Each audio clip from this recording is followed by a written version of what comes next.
Brad, why did you want to be a part of the program and, in fact, chair?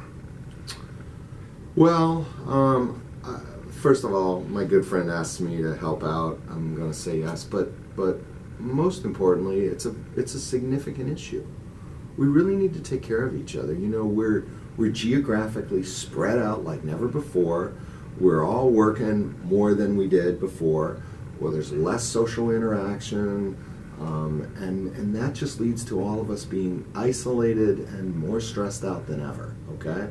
You know, profit margins are getting tighter and tighter. It's a harder gig than it used to be. And I, like many others, I feel the stress of it, you know, and I think that it's important for us to bring our legal community together, remind ourselves that really we do need to take care of one another, and that's really what got me to want to be involved. It's a very important issue. And a lot of times, honestly, mental health issues, they get overlooked. People don't want to deal with them. There's some people say there's a stigma attached to them. No, you just got to pound through it, all that kind of stuff. And they don't really get dealt with. And I really thought Steve's initiative was a great way to deal with it, and I wanted to be a part of it.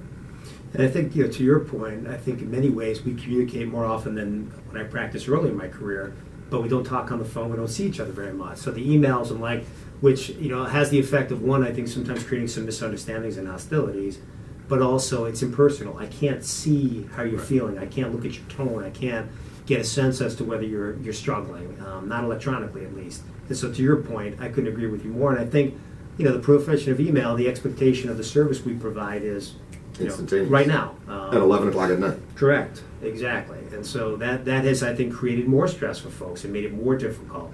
And so all the more reason to have some of these initiatives and to get that conversation not only started, but to continue it. Right, exactly. Lawyers Concern for Lawyers, that has a great reputation and a great history of helping our colleagues with drug or alcohol abuse. But the program that we have with Tree of Hope to provide confidential counseling at no cost to folks is also important. And we recently became involved not only with the Solace program that provides some support and assistance, but supporting attorneys now going through the disciplinary diversion process at the appellate division. So what I like to see is starting the conversation, keeping it going, helping attorneys in crisis, and then, you know, overall building and improving our health and well-being. I think everyone agrees that we could do a better job in that department. So we've done some wonderful educational programs in generally about mindfulness, about yoga, about things to help us relax and to be more happier in many respects. And so those are the three things at least I think about. I'm sure you think of some others. Yeah, well, I certainly think that the dialogue, the conversation, we get it started, and we kind of go in, you know, fits and spurts a little bit, and we need to keep it going all the time. It needs to be a constant conversation where we're talking about what are the signs and symptoms of depression and other mental illnesses. What are things we can do to help our colleagues with depression and other mental illnesses? What can we do for ourselves? Where can we turn? What should we look out for? What should we do to prevent it? Lots of different possibilities. And so I really want us to continue that dialogue at every possible turn. You know, every time we get together, we should be talking about health and well-being. In our big programs, you know, Law Day and the installation and the bench bar and so forth, we should be talking about these things. They should be front and center. And then also making sure that people know the resources that are available, whether it be Lawyers Concern for Lawyers with Addiction or the confidential counseling program with Tree of Hope, or Solace, you know, making sure that they know that those are available and how to get a hold of them, right?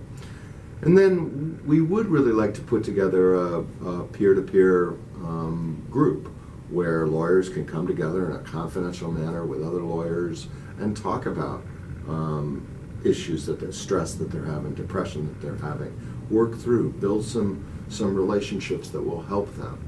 And that's really what I'm looking for, you know.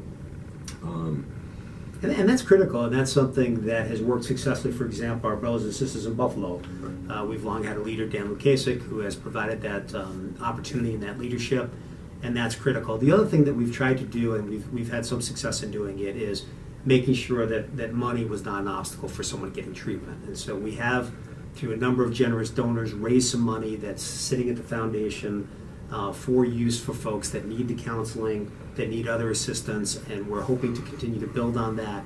But one of the things that we were certainly felt strongly about is we didn't want money to be an obstacle, and that's something we're going to continue to ask for the support of our brothers and sisters in the bar to make sure that that is not an obstacle for someone getting the support and the help that they need.